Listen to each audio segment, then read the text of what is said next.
Olá, pessoal, tudo bem? A paz do Senhor, eu sou a Tia Poli, da canal da Turma da Tia Poli, e hoje nós estamos aqui para o nosso especial Mulher. E hoje, como nós estamos fazendo, né, na segunda, nós tivemos ali a meditação de alguns versículos, na terça, hoje, quarta-feira, estaremos dando continuidade para essa mensagem tão preciosa que o Senhor tem entregue em nossa vida. Espero que o Espírito Santo esteja trabalhando na vida de vocês, que vocês consigam estar já com mais facilidade, identificando quando ela começa a falar, a colocar coisas nas nossas cabeças, pensamentos, imagens, né? E você consiga já dizer: ei, aquieta-te, alma.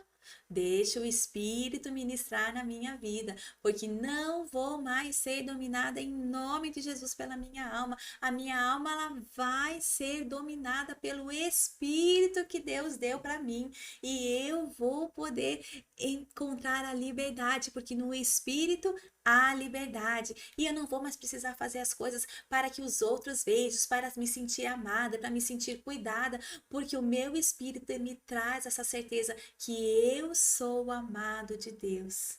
E pelo amor de Deus, Ele me resgatou, me libertou e quebrou essas cadeias. E eu posso prosseguir livre. E continuando então com o nosso estudo do livro de Provérbios 31, do 10 ao 31, nós paramos ontem no versículo 14 e hoje retomamos com o versículo 15, certo? Diz assim: ela se levanta ainda quando é noite e dá mantimento à sua casa e uma porção às suas servas. O que será que isso quer dizer? Fui buscar para vocês lá. Olha o conhecimento que a gente vai trazer aqui para a gente trocar uma ideia. Naquele tempo, eles eram guiados pela luz do sol ou pela falta dela. Então, quando surgia o sol, era hora de acordar e trabalhar. Quando o sol se punha, era a hora de dormir, certo? Quando o sol aparecia, já era a hora de todos estarem trabalhando. Mas para que isso acontecesse, alguém tinha que acordar antes, acender o fogo, ferver a água, buscar a água, ferver a água, buscar a lenha para ferver, preparar o café da manhã, acordar as servas e dar a elas as funções para que tudo estivesse em ordem para os demais que fazia, e quem fazia isso era a mulher. Então, o que que acontece? O sol surgia, já tinha que estar tudo encaminhado. Os outros acordavam para trabalhar com o nascer do sol. A mulher já tinha que estar acordando de madrugada para deixar toda a sua casa em ordem, para que todo mundo pudesse sair e para que a falta do trabalho dela não prejudicasse aos outros, certo? E olha o que, que a nossa alma entende quando ela lê isso, porque a nossa alma ela é preciosa, né? O que, que será que ela entende? Levanta cedo, observa se tudo está em ordem na sua casa, se não tem nada faltando para iniciar o dia da sua família, se as roupas estão em ordem, se tem comida, uniforme, lanche, marmita, transporte, pensando sempre no bem-estar de todos em primeiro lugar, para que ninguém se atrase, que todos saiam limpos, alimentados e bem cuidados. Assim, os outros, vendo essa família, possa dizer: que mulher virtuosa cuida deste lar, não é mesmo? Amadas, entenda que não é errado. Nada disso, eu não estou criticando todo esse trabalho que nós temos. Eu estou louvando a Deus pelo privilégio de nós podermos ter todo esse trabalho. O trabalho não é vão quando nós fazemos no Senhor, esperando do Senhor. O que não pode é nós fazermos todo esse trabalho pensando no bem próprio, em eu ser reconhecida, eu ser amada pelo que eu faço para minha família, eu ser honrada pelo meu esforço. O eu, esse eu tem que morrer. Esse eu é a nossa alma suplicando para se sentir amada. E esse eu é um eu escravo, aprisionado. Porque o que, que o escravo faz? O escravo trabalha, trabalha, trabalha, trabalha, trabalha, trabalha, trabalha. Ele vive para trabalhar. Ele não usufrui do seu trabalho, porque ele trabalha para os outros. Tudo que ele produz é para os outros. E a nossa alma, ela quer ficar presa, ela nos aprisiona e quando estamos presos, nós agimos como escravos, produzindo para os outros, certo? Em troca do que possa me alimentar, porque o escravo trabalha em troca de alimento. Certo? Se você recebe um pagamento, você não é escravo, você é assalariado. Aí é diferente. Você trabalha em troca de um pagamento. O escravo trabalha em troca de comida, de alimento, certo? E é aí que mora o problema. A nossa alma, ela quer ser escrava. Ela quer trabalhar para os outros em troca de alimento. E o que alimenta a nossa alma? Emoções. Amor é uma emoção que alimenta a nossa alma. E essa sim. Eu quero se alimentar, eu quero que me amem.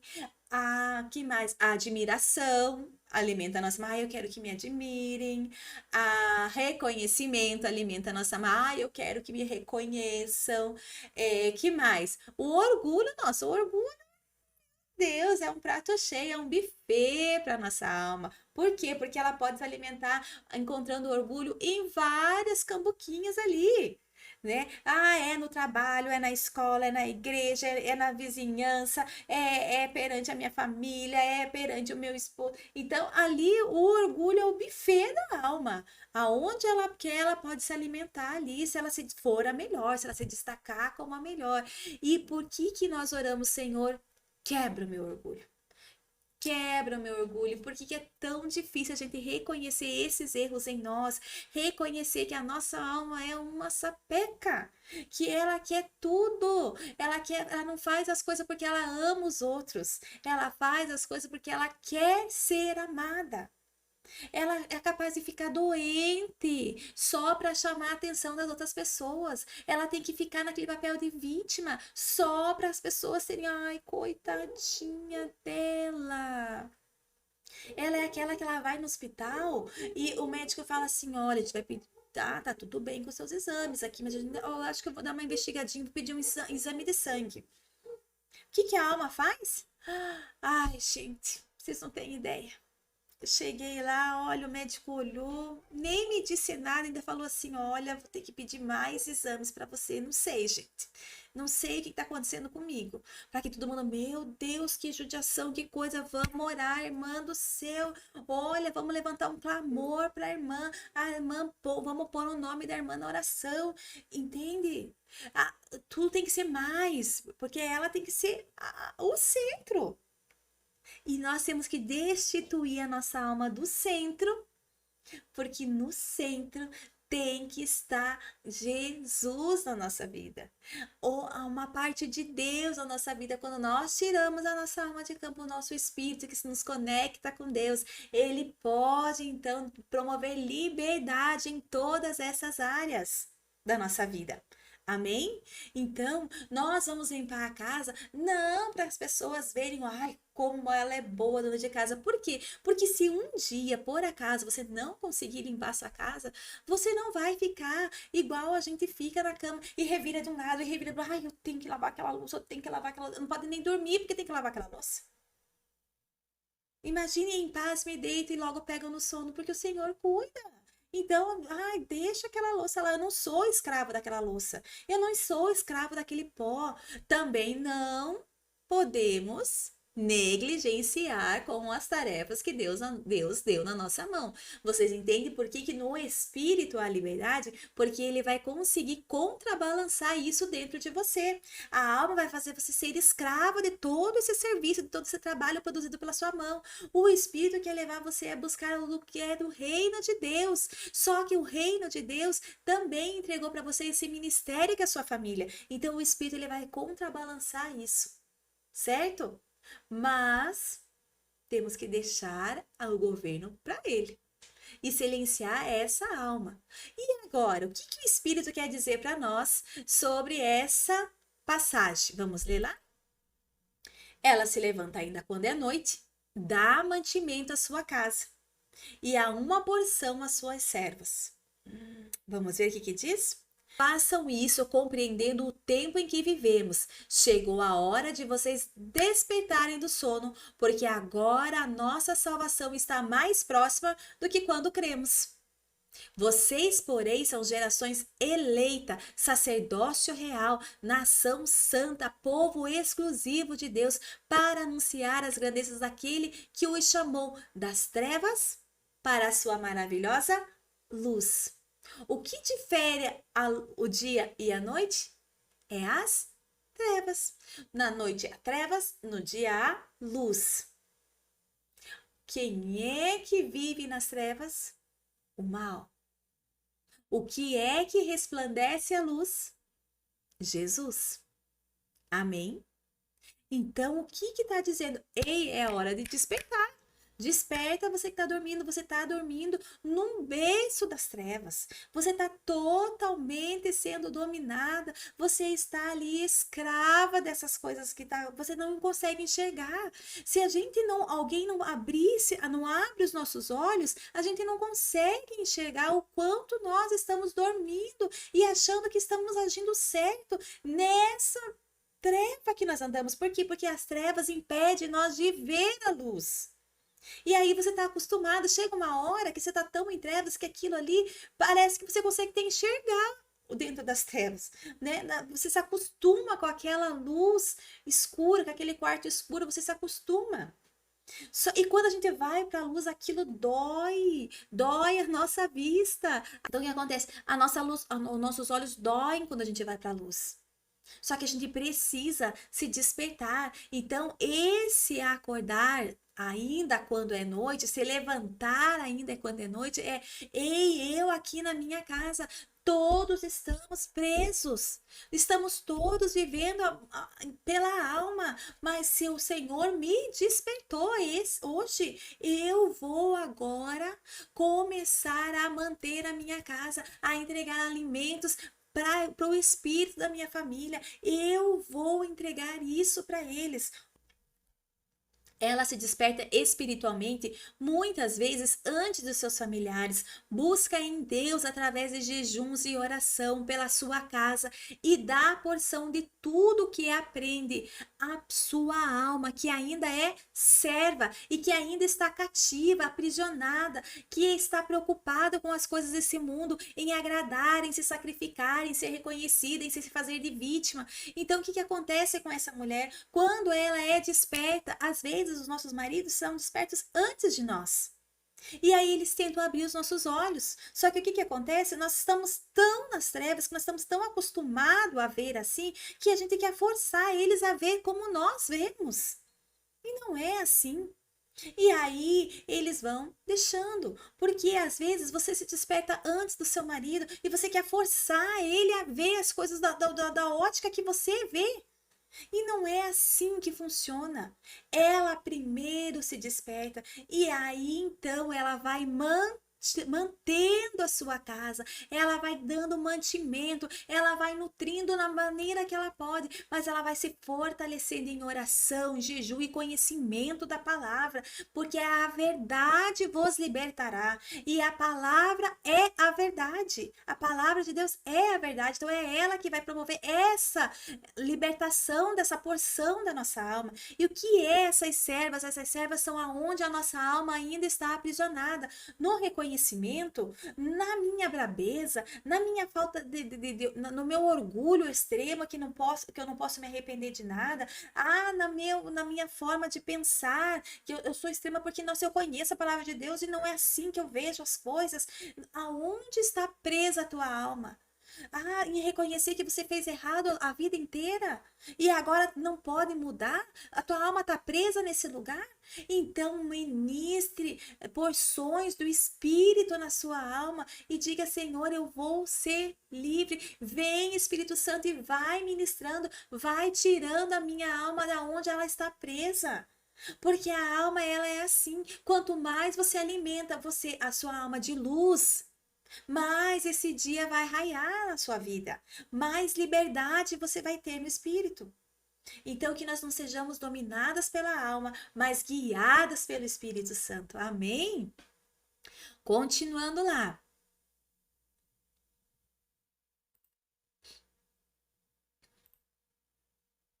ela se levanta. Ah, ainda continuamos ali, ó. Continuando lá, diz assim, ó. Verdadeiramente ele tomou sobre si as nossas enfermidades e as nossas dores e levou sobre si, e nós o reputávamos por aflito, ferido de Deus e oprimido. Então tem muitas pessoas que elas estão ali escondidas atrás da sua doença, porque a sua doença é uma bengala. É uma bengala porque ela tem assunto. Ai, eu tô tomando tanto remédio. Nossa, nem te conto. Amiga, olha, meu médico me deu tal remédio para minha doença. E olha, eu te indico, viu? Vai lá no teu médico, a gente já toma posse da minha doença. E não é isso. Deus levou sobre si as nossas enfermidades, então elas não são nossas. Elas estão afligindo o nosso corpo por um determinado momento. Como eu falei, às vezes a nossa alma está tão doente que ela chega a afligir o nosso corpo, mas essa enfermidade ela tem que estar ser entregue para Jesus, que ela está nos oprimindo. Tem pessoas que fazem ela de muleta. Ai, eu estou doente, eu não posso fazer isso porque eu sou doente. Ai, eu não posso porque eu sou doente. Ai, a minha doença. Sabe? A vítima, ela não pode nada, ninguém pode nada porque ela é doente, coitadinha. Nós, não, Deus não nos chamou para ser cauda, mas para sermos cabeça. Então, nós temos que chegar e ministrar a nossa alma com o Espírito que diz assim: o Senhor levou sobre si as nossas enfermidades. Então, Senhor Jesus, o Senhor já levou sobre si as suas enfermidades, porque ela ainda está atuando na minha vida. Aonde eu estou aprisionada, que eu estou dando legalidade para essa enfermidade atuar na minha vida? Será que ela me constitui? Será que eu preciso dela para me poder.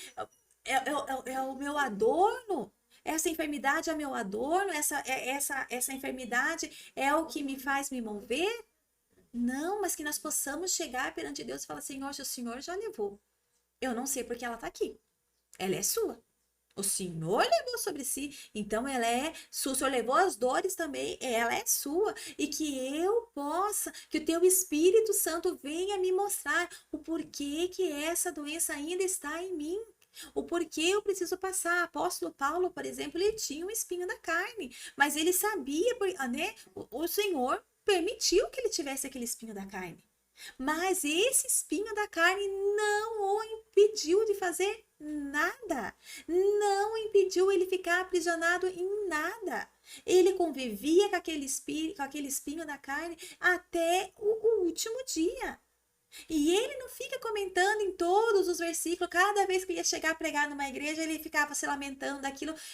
Que eu me lembro, ele pregou uma vez sobre aquilo, posso estar enganado, mas foi uma vez que ele mencionou só para saber que realmente nossas enfermidades não podem nos impedir de estar na presença do Senhor, fazendo a vontade do Senhor. As pessoas falam assim: não, eu não jejuo porque eu tomo remédio, sabe, irmã? Então eu não posso jejuar. Mas então vamos achar um horário que não bata com seus remédios e vamos começar a jejuar nesse horário. Se a tua enfermidade está impedindo a tua vida espiritual de crescer na presença do Senhor, você está aprisionado na tua enfermidade. A enfermidade de Paulo não interferiu na vida dele, na vida espiritual dele. Então, que a sua enfermidade também então, venha, que o Espírito Santo traga clareza para você. Não estou dizendo agora vamos parar de tomar remédio, não estou dizendo nada disso, porque nós não somos crianças. Nós somos maduras, estamos nesse processo para crescimento, irmãos. É em Deus que nós tomamos as decisões, é através da palavra de Deus, por isso que não é a nossa mente, a nossa alma. Então eu não tomo mais remédio, então eu não vou ficar mais doente. Isso é a sua alma. O teu espírito está dizendo: esperai com paciência no Senhor. O teu espírito ministra na sua vida, dizendo que as enfermidades e as dores ele já levou sobre si. Então, deixe que isso vá entrando no seu coração e que isso vá tomando forma dentro de você. E vá estudando sobre isso na palavra de Deus e leve isso em oração. Amém? E que a palavra de Deus te traga a revelação do Espírito sobre a sua causa. Cada cada caso é um caso. O que eu estou querendo dizer é que se a tua enfermidade, se essa enfermidade que você tem, te impede do teu crescimento espiritual, não é da vontade de Deus. porque a vontade de Deus é que nós cresçamos e prosseguimos em crescer, em se aproximar dele. Amém? Mas ele foi ferido por causa das nossas transgressões, moído por causa das nossas iniquidades. O castigo que nos traz a paz estava sobre ele, pelas suas pisaduras fomos sarados. Então, a culpa que você está carregando, ele já levou. As suas transgressões, ele já levou. O seu pecado, ele já levou. A sua iniquidade, ele já levou. Você é livre. Não precisa mais andar debaixo dessa dominação. Tome posse dessa sua liberdade, seja livre em Cristo Jesus. Continuando lá, ela diz assim: ela considera um campo e o compra. Ela planta a vinha como fruto de suas mãos. O que isso quer dizer? O dever de comprar e vender terreno, plantar, era na maior parte das vezes atribuído ao homem. Temos o exemplo das filhas de Zelofeade, que foram até Moisés pedir para herdar a terra que era direito do pai delas. Mas como o pai delas morreu, né? E elas não eram casadas e não tinha nenhum outro homem que pudesse representar, elas não tinham irmãos. Elas foram até Moisés e pediram parte da herança dela.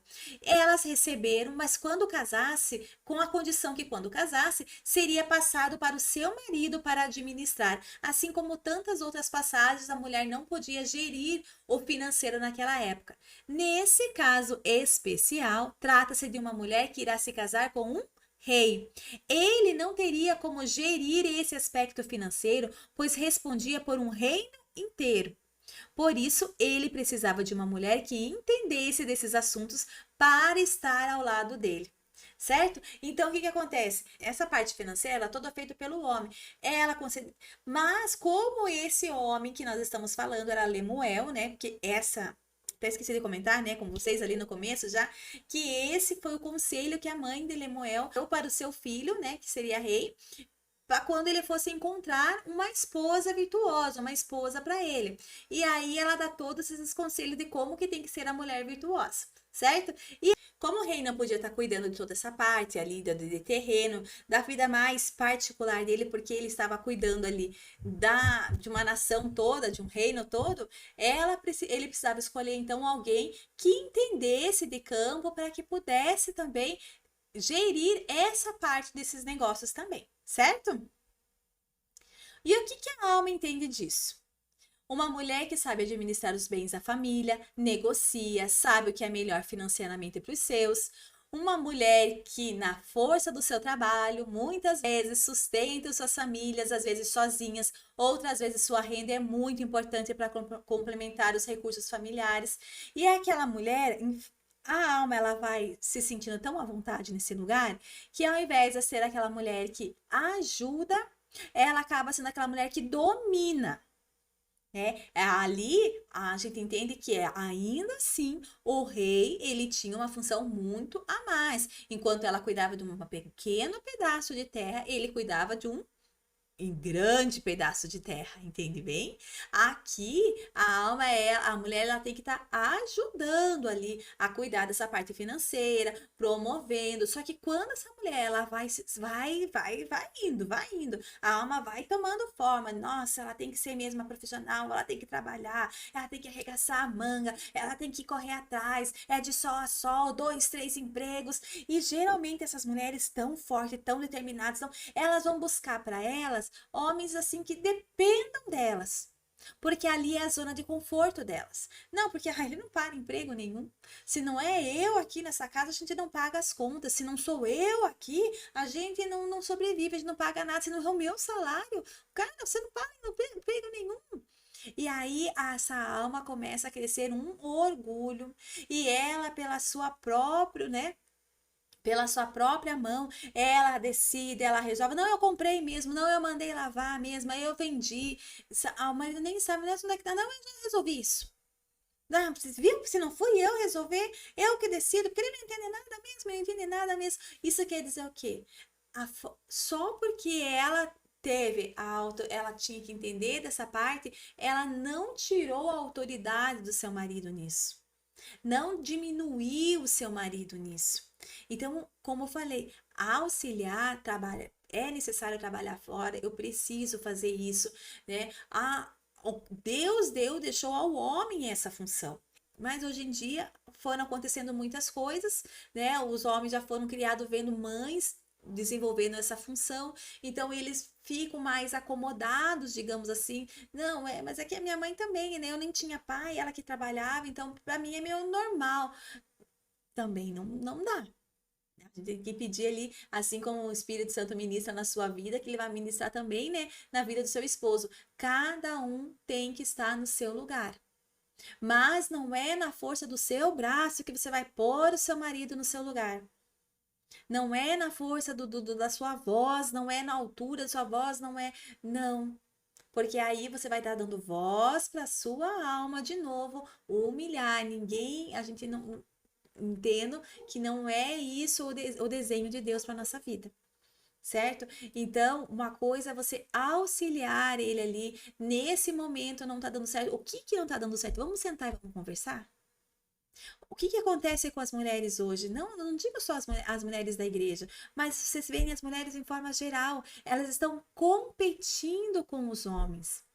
Antes, as mulheres, elas ficavam em casa, cuidavam das suas famílias, tinham o papel bem definido do que era o papel da mulher e do que era o papel do homem. E entendam, não foi a sociedade que ditou e marginalizou e oprimiu. Não, esse era o desenho original, esse é o desenho original de Deus. Quando lá em Gênesis ele fala os atributos da mulher, os atributos do homem, ele já deixa isso bem especificado. O que a mulher faria, o que o homem faria. Então, há os cuidados que a mulher tem, há os cuidados. Então, cada um tem o seu papel para desempenhar. Não tem como todo mundo querer ser mão direita. Não tem como todo mundo querer ser cabeça. Alguém tem que ser a cabeça e o Senhor já deixou essa ordem. Quem será o cabeça? Não, mas é que se eu não fizesse, se eu não falasse, você não conhece, não tá lá em casa. Não tô mesmo. Só que o manual de instrução diz que essa batedeira precisa ser ligada nessa tomada para poder fazer isso. Se a tua batedeira é rosa, se a tua batedeira é vermelha, se a tua batedeira é preta, se a tua batedeira é branca, o procedimento é o mesmo. Ligue na tomada que ela vai funcionar. Agora, não, mas a minha é a bateria. Eu quero ser diferente. Eu não vou ligar a minha batedeira na tomada.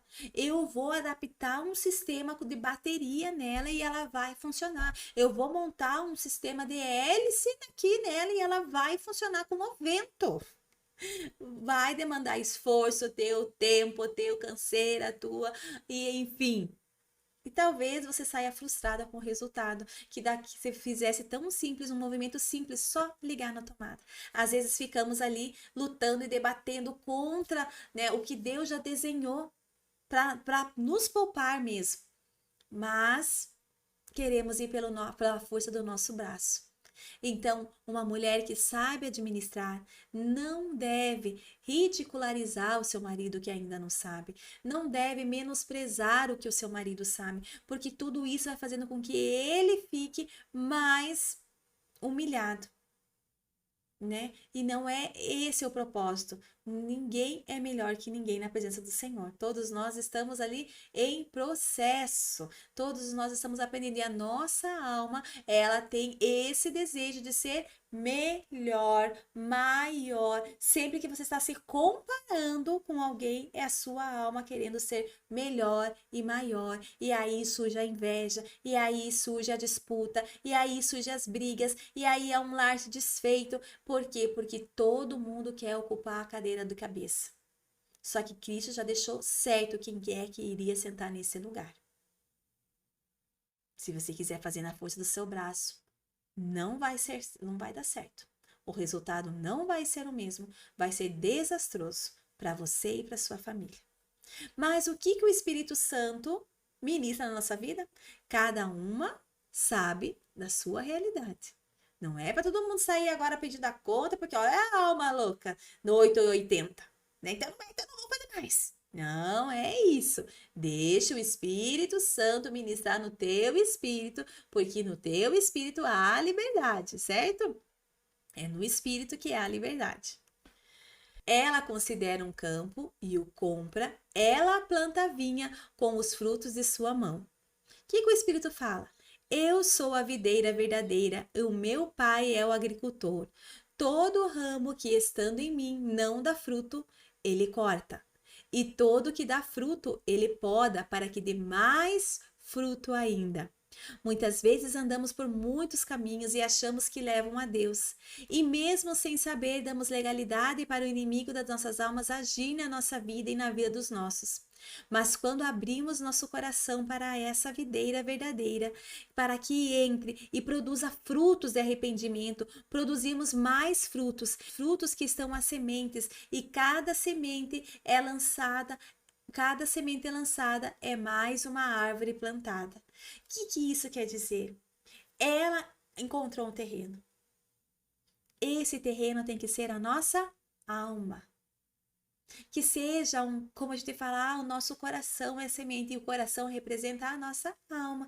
Que a nossa alma seja esse terreno fértil.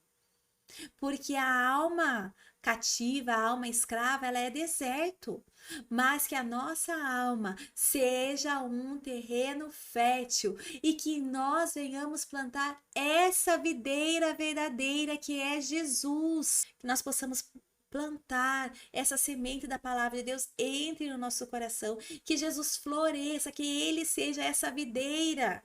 E que o Pai ele possa vir como o bom agricultor, tirando o que não dá fruto fora, tirando todo esse eu que não produz fruto para a glória de Deus, produz fruto só para mim mesma, essa minha alma, onde tem porções da minha alma que queira produzir frutos para si própria, que o Senhor tire, e que os frutos que eu possa produzir sejam frutos de arrependimento, sejam frutos que tragam vida, porque é no fruto que tem a semente, e quando essa semente cai em terra, quando esse fruto cai, essa semente, ele está protegendo a semente até que ela tenha força para fecundar aquela terra.